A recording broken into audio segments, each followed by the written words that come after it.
any other night. Then something happened.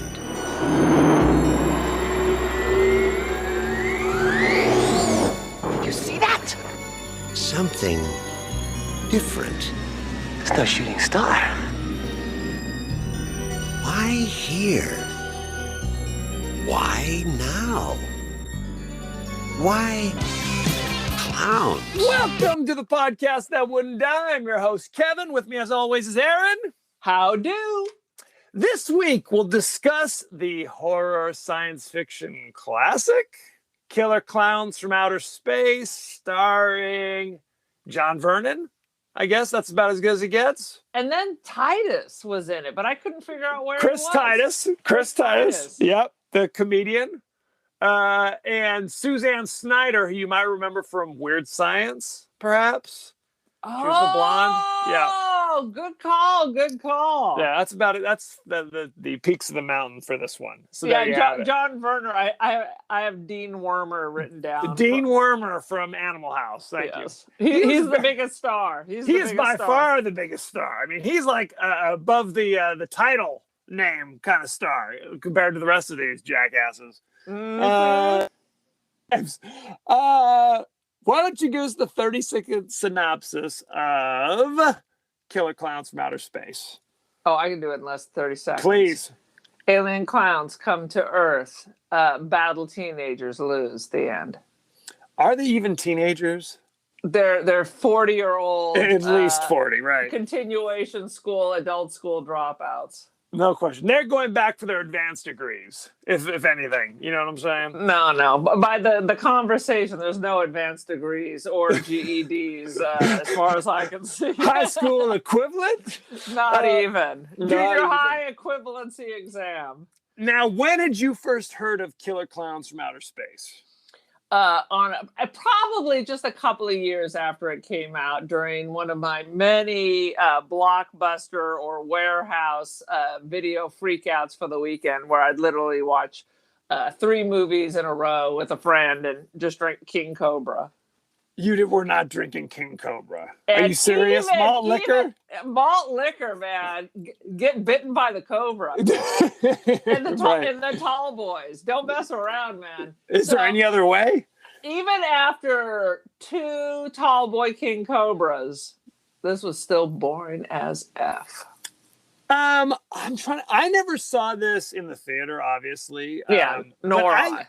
I honestly don't even remember it being in the theater. I only, like you said, I remember kind of wandering around Blockbuster and stumbling upon these things probably in the late 90s, maybe. Like the catchy title, Killer Klowns from Outer Space.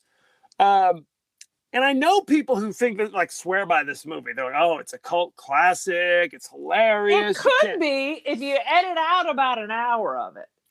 I kind of put this, we're cutting right to the ratings, evidently. I kind of put this with the Sharknadoes of the world. Where I thought Sharknado was more entertaining. It's like, look how hilarious and clever we are.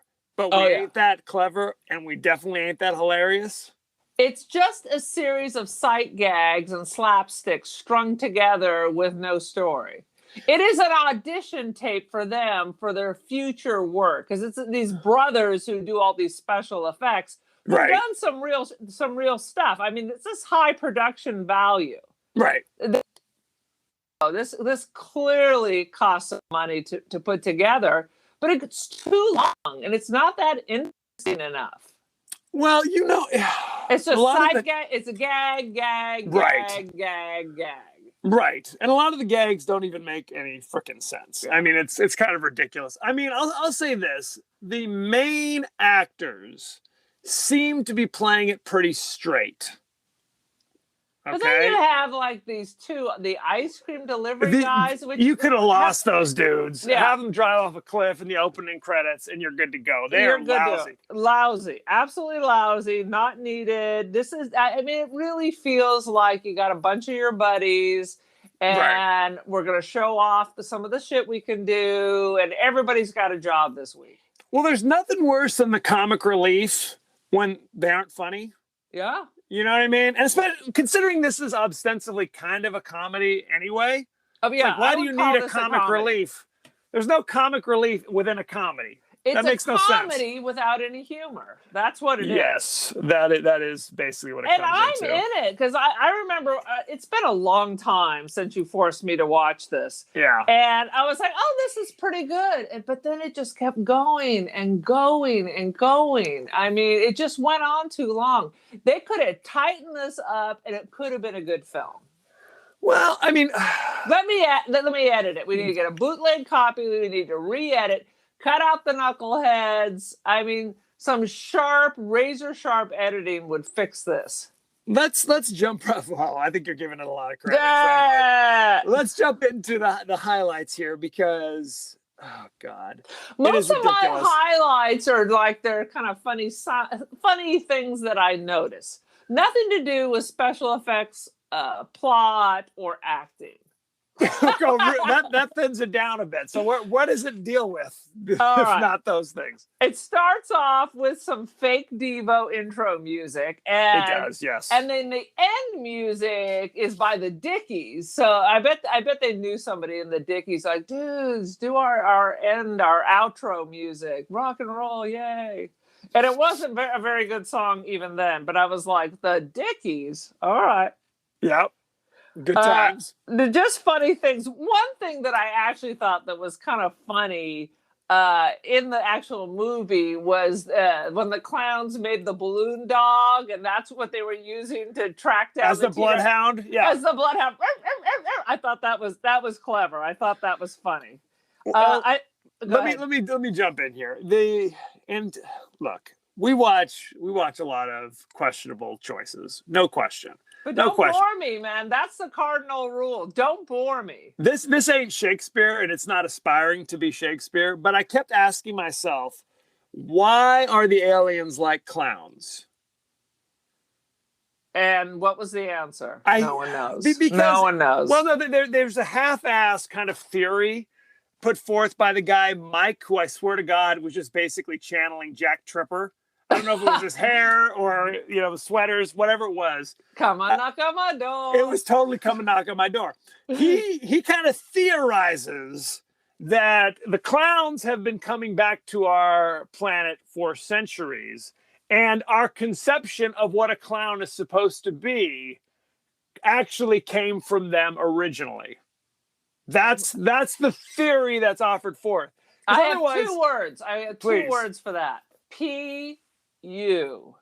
Not two words. But okay. I get that. Well, because early on, it's clear. It's like, okay. Because there are movies where it's like the aliens appear and then they kind of emulate that, right? Like they kind of try to blend in. They emulate something that appears on Earth. This is the clowns are the way they are.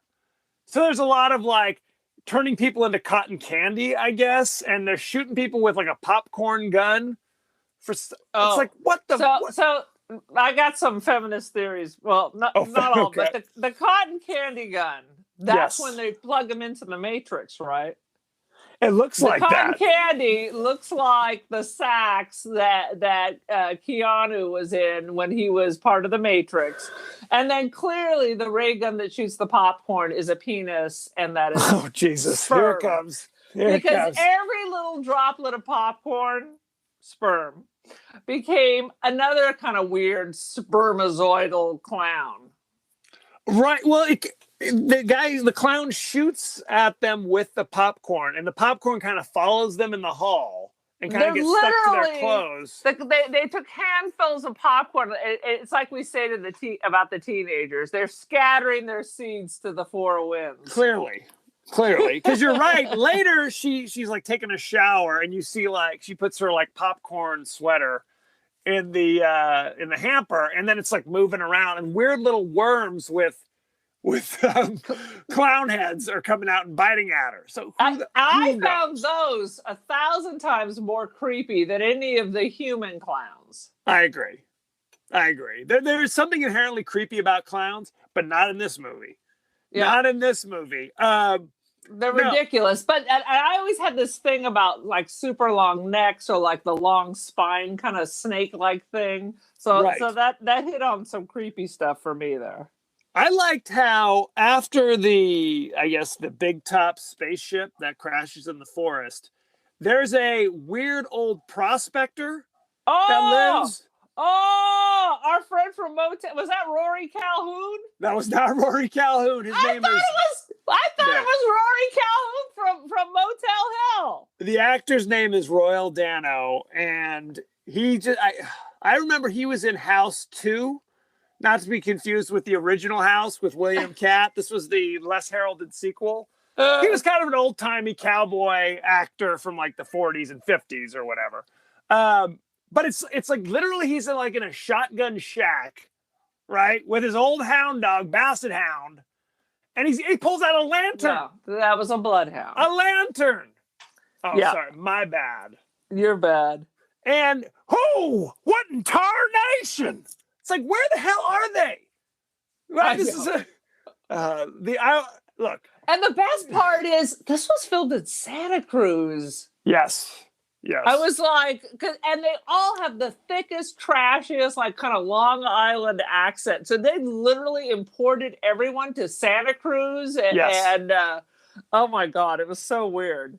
Right. But you know what I got besides the fact that I thought it was Rory Calhoun from Motel Hell? Did you get the Lonesome Death of Jordy Verrill vibe? Are you talking about with the what? What part of it was the Lonesome Death of Jordy Verrill? So in Creepshow, you see the satellite, and Stephen King literally is doing the same thing. He's got the bucket, meteorite. He's got the bucket. Right. He's got the shovel, and he's talking to himself about how rich he's going to be. So, which came first? Lonesome Death of Jordy Verrill came first. Okay, because it seems like a nod to that. Because it was literally the shovel with the bucket hooked on. It was like identical. It was identical. Okay. For those of you who don't know, Stephen King in his most triumphant role is what you're saying. His most triumphant role. Interesting. Okay. Let's see. So they're up at, what is it, Makeout Point? They call it Top of the World or whatever. Right. And it's packed. It is. There must be 12 trucks and cars parked up there. Every 30-year-old for miles around have come to do it. Right. Well, and that's when you see Christopher Titus, the comedian who later had his own comedy show just called Titus. Right. You think he's the big star because he's one of the first actors you see. He's like getting booze from the liquor store. And then, God, that was him. I didn't even recognize him. Wearing glasses, wearing a sweater. Yeah. Everybody's wearing like the Bill Cosby edition sweaters for some reason. It says 1987. It is 1987. So he rolls up. You think he's the star? He's tossing the beers once he gets there because it's like spring break up there at Top of the World. Evidently. Yeah. And what beer was it he was drinking? What was it? Remind me. Scotch by. It just said beer. Remember Dad used to get that at Alpha Beta? Generic brand. Where it just said beer. And apparently it wasn't racist back in the old days to call things Scotch by. Like the Scottish are so cheap. So you could buy beer. It just said beer. Like crackers said crackers. Butter said butter, instead of any marketing. But Scotch by. That's a classic. That's a classic. So he's tossing out the beers, and then you see him like later, like peeking out from like the back of his truck or whatever because he's making out with somebody, and then you don't see him again. But I guess the assumption is he was turned into cotton candy along with everybody else. Yeah, and was drank by a clown using a loony straw. Right. It's basically like the final battle. Where it's like the clowns appear, or obviously it's not clowns on V, but they're grabbing people to, I guess, turn them into food or drink or what. It's not good for the people. It's a cookbook. It's a cookbook. I love To Serve Man. I show that to my family all the time. That's like, I literally have that as my signature on my emails. I noticed that. To Serve Man. It's a cookbook. Oh my God. The Twilight Zone was genius. Genius, my friends. Brilliant. Next up, the All Twilight Zone podcast. That's all we're doing. It's The Sun Never Twilights on the Zone. I think that's what we're going to call it. Good That's times. easy to remember. Right, exactly. Well, who could forget? About this time, you also meet, like, not the sheriff, because they make a point to say, like, the chief is out of town. So there's literally just two cops. There's the old grizzled John Vernon, and then the young dude who kind of looks like the guy from Karate Kid, like the bully from Karate Kid, but it's not him. It's like him and Billy Cat in a blender. Oh, poor Billy Cat. We're calling his name out not once but twice on this one. And I love that we call him Billy Cat. It's like, because we're in the know. We're in the Bobby D, Billy Cat. Yeah. You know. He's You know me, normally referred homie. to as William Cat when he was the greatest American hero or whatever it was. Look what's happened to me. Right. We should call this the attention I deficit. can't believe it myself. Suddenly I'm up on top of the world. Must have been somebody else. Okay. Thank you. Believe it or not, George isn't at home. Oh, God, that was a classic. Yes. Oh, my God, this is the attention deficit podcast. It is, very much so. And all of this gibberish we're saying is still better than this movie. Oh, no question. So clowns are now, like, running through the town, putting up little weird displays in case a pedestrian walks by. I was like, oh, what's this? I'm going to sit and watch this for 10 minutes before the clown gets me. Oh, yeah, the Punch and Judy. Yeah. The Punch and Judy, where literally there's two hands coming up, doing a little show, two little puppets. And then one of the puppets pulls out a gun and shoots the other hand. Is that what happens? Yes. You just blew your own hand off. Interesting. Clown don't care. Right. Clearly not. So oh, sweet Lord. And of course, John Vernon earlier in the movie is like rousting a poor gay couple that's walking through the park drinking a glass of wine or something. I'm like, there's all kinds of things wrong with them. They were meeting George Michael in the restroom for sure. They were. No, I was like, this is wrong. Why is he hassling the goth gay couple? Although we didn't call people goth in the 80s. They were just kind of like alternative. Well, it was the Cure. New age. One dude looked like the Cure. And the other was like his sensitive friend. I mean, I don't know. Who's to say? They weren't causing any problems. And you expected the blonde cop who's kind of by the book to be like, get these guys out of it. Come on, Mooney. These guys are just having a good time. What do we do? But no, he's like, well, if you're going to arrest them, at least do it by the book. Beat them up behind the building. Don't do it right in front of me. Good Lord. Yeah. Very upsetting. Yawn. Yeah. Cops, but there are scenes where clearly it's meant to be a small town, but then later the clown ice cream truck is driving through. It looks like they're driving through downtown Los Angeles, whereas 100 cars driving by. It's a college town. Right. How small of a town is it if you've got a university there? Yeah, very, very confusing. Very confusing. Problematic, one might say. One might. So, and then there's the bizarre love triangle. Because you got Suzanne Snyder playing Debbie. Right. So we have Debbie. We have fake David Naughton. Right. Her boyfriend is Mike. And when they discover the clowns, her ex-boyfriend is the officer Dave. So there's a little bit of a tension there. But then they kind of forget that tension. Dave and Mike are like partners in crime. And by the end, Dave's the one who consoles Debbie, her ex-boyfriend. While Mike stands there, just I guess is a cuckold now at this point. He's like, whatever, exactly. We're good. He's like, she's like, I'm upgraded. Rubbing her shoulders. It's like, oh, it's okay, Dad. Well, Mike's just there going, okay, I guess that's cool. I we know. shared this moment. I think by the end of the movie, they're a throuple because could be after she gets rescued, she runs to her ex-boyfriend. Yes. And her old boyfriend also comes up and hugs both of them. Right. So I think by the end, we got a throuple going on here. Well, I mean, whatever floats your boat. At this stage of the game, It doesn't hurt my life. People do what you got to do. We don't kink shame on this podcast. Okay, whatever floats your boat, whatever waves your flag. Okay, just don't take pictures of my feet for your kink. That took a dark turn. Yes, that is hilarious. There's a long, drawn out scene where the clowns go into the drugstore and just start wrecking it. See, that's what I mean. Editing. We don't need to see 25 minutes of clowns smelling baby powder and sneezing and knocking shit over. 20 minutes of that. Really? Easily 20. And again, a normal person would be like, I don't automatically assume that they are aliens. To me, they're just weirdos wrecking my shop. Yeah. And he doesn't do any, for 20 minutes, the guy's just kind of staring at, oh my goodness. It's like Barney Fife behind the counter. Oh, Don Knotts doing his thing. And it's just like. And meanwhile, they're also zapping people because you see all the body snatcher pink pods all over the floor. And then the clowns bring the stuff up like they're going to purchase it? Yes. What's that? And then zap him.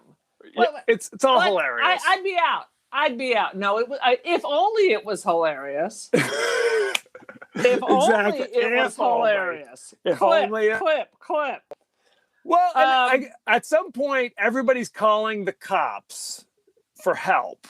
And Mooney, John Vernon, is convinced that everyone's playing a big prank on him. Right. So he's not going to help. He's just hanging up on people. Old Barney at the convenience store is begging for help. What? This is all a big joke. Clank. It's like, really? He's in on it? The 97-year-old is in on the college kid's prank. Interesting. Everybody's calling in. He's hanging up. Yeah. He's hanging up. No sense. That's how we do it. Defund the police. He defunded himself. He defunded himself. Oh, sweet Jesus. So again, we've established that the clowns are zapping everybody, turning them into cotton candy. 45 minutes into the movie, they have cornered Debbie in her apartment because they can just appear everywhere. She's locking the door. Suddenly there's 3 clowns that just appear. Yeah. They shoot her, but she doesn't turn into cotton candy. She turns into like a giant beach ball or something. Yeah. Why? Why does she? And she's everybody else gets turned into cotton candy. They're dead. Like people like try to pull the cotton candy aside. There's like a bloody something underneath. Those people are too far gone. Right. She, because evidently she's one of the stars. She's the damsel. She doesn't get turned into cotton candy. She is just put into a giant beach ball. You know what it looked like? Remember those what are those called? Those balls that also had the rubber band and you're supposed to hit it with your fist. You go bing, bing, bing, bing, bing. That's absolutely what it looked like. That's what it was. I'm blanking out. I have no good God. Ball. Since you're clearly going through the entire movie, I'm gonna jump in step by step. Yes. Oh my God. So I'm gonna go and talk about one of my other favorite moments. At one point, like you said, just randomly they would stop and wait for people to gather, and then they scoop them up. So at one point, what appears at a bus station. It starts doing like the shadow puppets on the wall. Yes, I wrote this down. It was like a hula girl or something. And then eventually became like a monster with red eyes that then scooped up all the people. I thought that was kind of clever. I love on his hands. The clown's hands are clearly not articulating anything resembling anything he's doing. You know what I mean? He's just like, it's like, woo, look, it's a bunny rabbit as he's just, okay. Nicely done. It's like Bram Stoker's Dracula when Dracula would move and the shadow would be doing something totally random. Yes. It's exactly the same. I like how they forget they can't find the clowns anymore, but they're like, where would clowns go? Oh yeah, the abandoned amusement park. Clearly. Why would they're not clowns? They're aliens. This is what they do. Okay. And there's an old security guard that they throw acid pies on. Right? Oh, yeah. They keep throwing pies, and he's later just like, they go like, ooh, what is this? It's like a big pile of ice cream. That ain't ice cream, because they see like the bones sticking out of the poor security guard. Did you notice, for once in Hollywood, they usually just throw like, I don't know, shaving cream at you. It was literally, you could see a chocolate pie, a cherry pie. There was all various things. No question. They went to Marie Callender's and just cleaned them right out. Cleaned up. And that's not very, I mean, if you just get hit with a tin full of shaving cream or whatever, that's pretty light and fluffy, right? If you're getting hit with a pie with like fruit filling or whatever, that's, especially if it's got like the hard crust, that's going to get you. Especially if it's not pie and it is in fact acid. Well, doubly so. No question. Well, then at the end of the movie, as kind of like, you know, they've saved the day, they get hit with 3 pies. So I guess they're dead. Now they're dipped in acid. Yeah. Now they're dipped in acid. And where did the pies come from? Who's to say, right? Questions Right. we may never know the answers to. The one thing I liked about this, because I always hate the things where you have no hope of defeating them. At least these creatures had a weak spot. Unfortunately, they multiplied faster than the I don't know, the Cenobites or whatever. that is true. Then the Cenobites. Oh, sweet Jesus! My favorite part was when they finally blew up the ice cream guys. Because you knew the end was near. Well, because they were painfully unfunny. There's nothing God. worse. There's nothing worse. Because basically they said that they bought an ice cream truck to pick up chicks. Where, at the local middle school? What are you trying to do? Pedo! Very upsetting. Yeah, it was just ridiculous. It was kind of like, they reminded me of like the not pornographic bits of Porky's. It was just so stupid. Porky's is not pornographic. Oh my God. First of all, I had to, at St. Patrick's Day, I had a discussion with my aunt and her husband about how genius Porky's was because they just watched it. I was like, oh my God. Okay, if we're going to talk about Porky's, this is important. Oh my God. Porky's is hilarious because there's a scene where they visit this prostitute, right?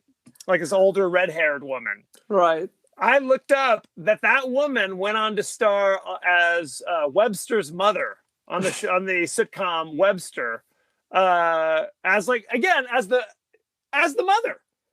So the old grizzly hooker is now the matronly character with a little old Emmanuel Lewis rolling around there. Good times. Porky's, if you haven't seen it since you were 14, is startlingly offensive. It's inappropriate. Well, I appreciate there's that kind of through line because it takes place like in the 50s in Florida, but it was really made in like Canada in the 80s.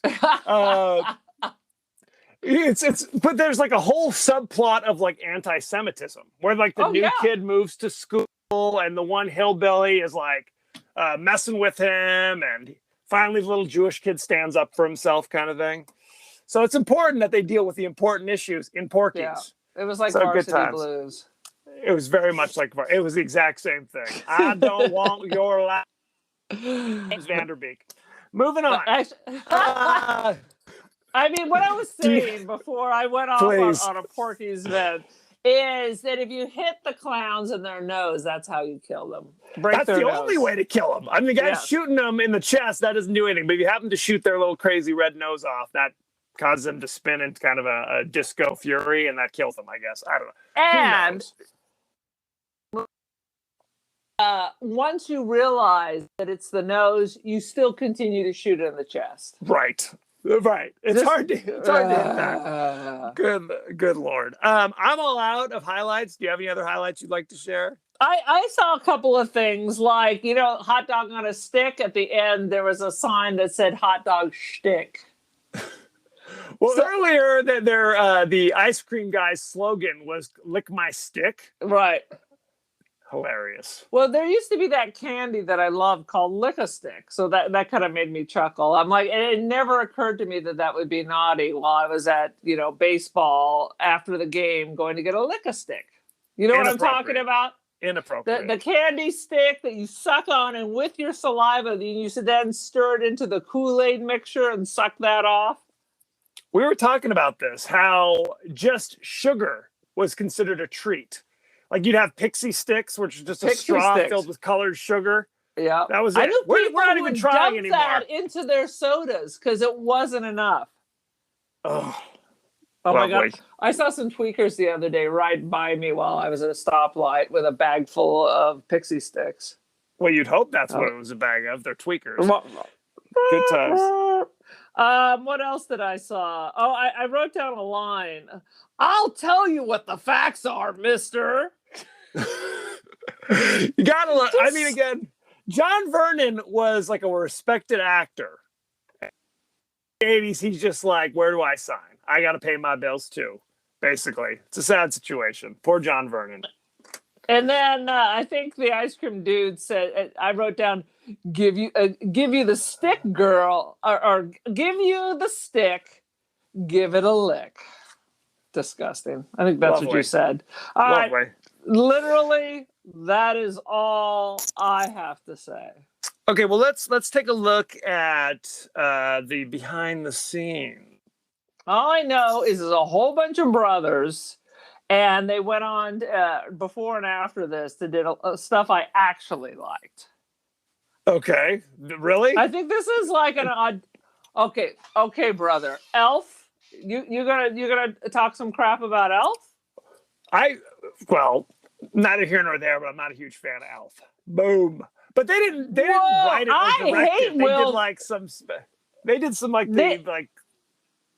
or some. I mean, important job, but clearly not the creative driver behind Elf. No, but they did the stop motion animation, which would be the ripoff of Rudolph. Yes, very clever. But since clearly you have no taste, since you just said that about Elf, everything now, whatever you say, it's like I'm hearing it from Tucker Carlson, and automatically I have to look up everything you say to verify with real people that it's true or not. Suspect. 2 words: overrated. Overrated. Jesus. Good times. Are you ready for behind the scenes? All right, lay it on me. The $2 million budget went primarily on production costs. The Klowns were created almost entirely by the filmmakers at very little cost, as you can tell. Clearly. Yeah, I didn't care for that. I'm telling you, this is their audition reel. That's what I think this is.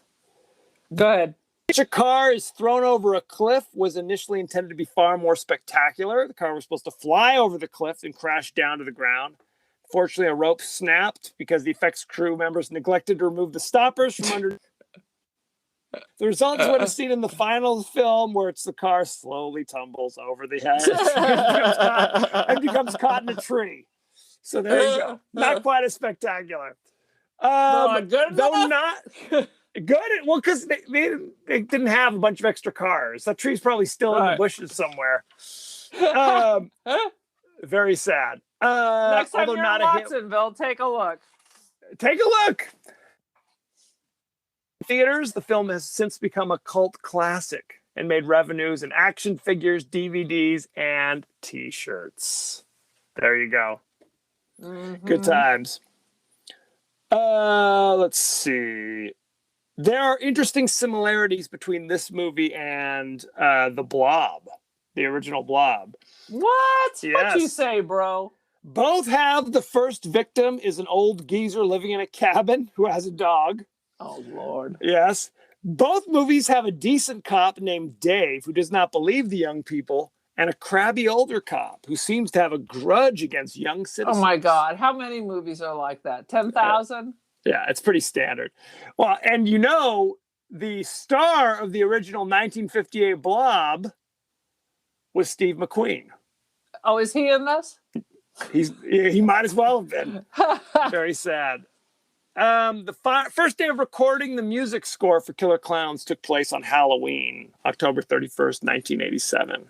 There you go. This is important stuff. Mm-hmm. Let's see. Well, let me talk about the crazy brothers that put all this into it. Yes, the Chiodo brothers. The Chiodo. So basically, they're known for all the special effects and the creature creations and everything. So they worked on Critters, Ernest Scared Stupid, Team America World Police, Pee-wee's Big Adventure, Elf, Dinner for Schmucks, The Simpsons, The Fight Before Christmas. They've done a lot of stuff that you've seen. Okay. Well, let's change this. They worked on things that you've seen. Correct. They aren't the auteurs. This is their auteur work right here. This is their like grand opus. You know, they've continued to work in a variety of other aspects, but it's by no means like this isn't Scorsese. Okay. No, these are special effects and creature effects people who decided that they've done enough and now they're ready to do their own movie. Soupy Sale, originally considered for the part of a security guard killed by the Klowns' acidic pies. I But think it's been 10 years since anyone said the name Soupy Sales to me. It's more than that because they decided not to use him. They didn't want to pay the cost of his plane ticket because they realized no one would know who the hell Soupy Sales. Oh, This is an 87. So that Poor should tell you Soup. something. Poor Poor Soup. Soupy. You do what you can do. Let's see. The movie originally ended with the Terenzi brothers. These are the ice cream guys. As the survivors of the exploding spaceship while Dave perishes after killing the giant clown. But they felt it needed an upbeat ending. No. So they changed it. So Dave survives. How is it upbeat? They all got hit in the face with acid pies. I think it was meant to be funny. Because it wasn't like they get hit and immediately start screaming or anything. So maybe we're supposed to think they're just regular pies thrown by angry citizens. I don't know. Yeah, ridiculous. Well, because the whole town is dead, right? They basically go in there at the 11th hour, and it's Dave, Mike, and Debbie into the bowels of the ship, and you see literally thousands of the cotton candy things. Right. What's funny is there are other of those beach balls, and they talk about maybe we should rescue them. Oh, too late. We're out of here. Screw that. Screw you guys. Very upsetting. Body count, it says the body count was at least 40. But I think it's much more than that. The whole town is wiped out. This town is a ghost town, except for those 5 good times. Yeah. Mm-hmm.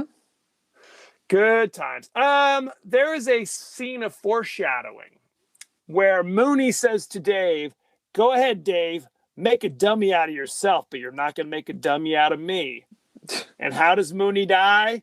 He's turned into a ventriloquist dummy. So there you go. The clown has him on his lap. Oh my God, I missed that. And is speaking through him. You didn't see that scene? I totally missed that. Shall we talk about the cast? I think we already have. Conversation. Mike, his name is Mike Tobacco for some reason. I don't think it's ever mentioned in the movie. Played by Grant Kramer. He's a primarily producer these days, I guess. Suzanne Snyder played Debbie. You know her from Weird Science. Also playing Deb in Weird Science. She also has a very small role in Night of the Creeps, where she goes, Brad's here. Always a Brad, always a Debbie. There's always a Brad. She's literally in one scene. It's so bizarre. Night of the Creeps, she just appears out of nowhere to answer the door to complain that Brad's knocking on the door. She was also in Return of the Living Dead Part 2. So you can check that out. Good times. Dave was played by John Allen Nelson. He's still acting. He was in 24. He was in Crazy Ex-Girlfriend. Oh, who did he play in that? Silas Bunch is the name of the character from 2000. I literally binged. Yeah, I binged that whole thing in like a week. He looks exactly the same. And of course, John Vernon plays Mooney, the police officer. Royal Dano plays Farmer Gene Green. Even though he literally has no farm. He plays her father. He plays her father. There you go. There you go. Farmer Gene Green did not seem to have a farm. He just had a shack in the woods. So I don't know what he's farming. Oak trees. Moonshine. Christopher Titus, we said, played Bob McReed, although I don't recall his name ever being mentioned. You know him. He's a comedian, primarily known for the hit comedy from 2000, 2002 called simply Titus. And then the guy who played his brother was in A Christmas Story. There you go. The redhead dude. Yes, he was the green not Grover Gill. Not Grover Dill, but Grover Dill's Scott Farkas. Scott Farkas, yes. That was it. Good times. And I think that's about it. Shall we talk about the ratings? Yes, we shall. Killer Klowns from Outer Space currently has 75% fresh on Rotten Tomatoes. This is funny. Bullshit. I cry bullshit. Well, let me look at top critics here. Let's see what we got here. Is it Fangoria magazine? It's QAnon Monthly. QAnon Monthly. Tucker Carlson's greatest hits. There's only one top critic who rated it 15 years ago. Something called Movie Mom, top critic. Top original critic, score. Movie Mom. Original score 1 out of 5. So she was not one of the people who appeared to like it. What's funny is the audience score is only 59%, which is considered rotten. So good times. Oh, I would consider this rotten, and it's only because, like I said, it's boring. If they trimmed this up and got rid of some of the nonsense, it would have been pretty good. And what, made it like a half-hour episode of something? Is that what you're suggesting? I mean, how long is this? It seems like it's over 2 hours long. How long is this? It's movie? an hour and a half. Oh my God. It feels so much longer. Yeah, so much longer. The issue is always, if you're going to make it funny, then it better goddamn be funny. Yeah. That's all I'm saying. It's boring. Boring, children. It's just kind of kitsch, you know, if you're into that kind of thing. It's trying to be campy, but I just don't think I like camp. They call me Mr. Camp. It's just not that, yeah. It dragged more than the fight scenes in oh shit. Okay, take your time. we'll be here all week. Thank you. What's the Keanu movie I like? Constantine? No, the other one. The series. There's 3 of them. John Wick. The movie dragged on more than the fight scenes in John Wick 3. Very good. Very good. Okay, moving on. So give us your rating for Killer Klowns from Outer Space. I'm giving it 2 out of 5 snake-headed clowns coming up from the toilet to bite your ass. Was there one in a toilet? I don't recall. Very upsetting. Oh, Jesus, Mary and Joseph. I am going to give it. I'm also going to give it 2 out of 5 popcorn money shots. I don't know what the story. It's sweet Lord. Look, we're raking it over the coals. This is not like horrendously horrible. It's just kind of mediocre. Let's call it what it is. It's a crime against humanity. Oh, sweet Jesus. It is boring. It starts off good, but then it just goes on too long. It's only an hour and a half. So but it feels much longer. We have seen worse movies than this. Oh, okay. And all honesty, sure. You know what I mean? It's just kind of Cannibal Holocaust. I would rather watch Cannibal Holocaust, frankly. More turtle meat. More turtle meat. You gotta use the whole turtle. Oh God. So I mean that's kind of my feeling. It's because again, this movie pops up from time to time. People are like, "Oh, you got to do Killer Klowns. Have you seen Killer Klowns? Check out Killer Klowns." And I'm always kind of like, You need to turn to them and say, "Have you seen Killer Klowns? Have you seen it lately? Have you seen it sober?" Well, it's always that thing where we talk about where it's like if somebody loves kind of a lousy movie, it's usually because they saw it when they were like 10. It's kind of emblazoned on their mind as like, oh, when I was a 10-year-old, this was the best. Oh yeah, but Highlander. I loved Highlander. And then we watched it this year. I was like, what the hell? Highlander is like Schindler's List compared to this thing. Okay, this is, you can't even compare the two. So there you have it. Thank you very much. Go to our page on Facebook at The Podcast That Wouldn't Die. Go to our page on Twitter at TPodcastTWDie. Email us at The Podcast That Wouldn't Die at Gmail. We are on Apple Podcasts, Google Podcasts, Spotify, etc., etc., etc. But not SoundCloud. You stop mentioning SoundCloud, damn your eyes. Aaron, you were on social media. What's the word? I am on Twitter and the Instagram, The Cult of Aaron. Join the cult. I am not on the Parlay or Parlor, whatever you people are calling it. I am not on the Snap or the Tick or any of that. I tend to be more glasses half full. I'm going to tell you what I'm on, not what I'm not on. One's a much longer list, if you know what I'm saying. Sometimes I wonder what you're on, Aaron. You know what I'm saying? So there you go. Thank you very much, and be well.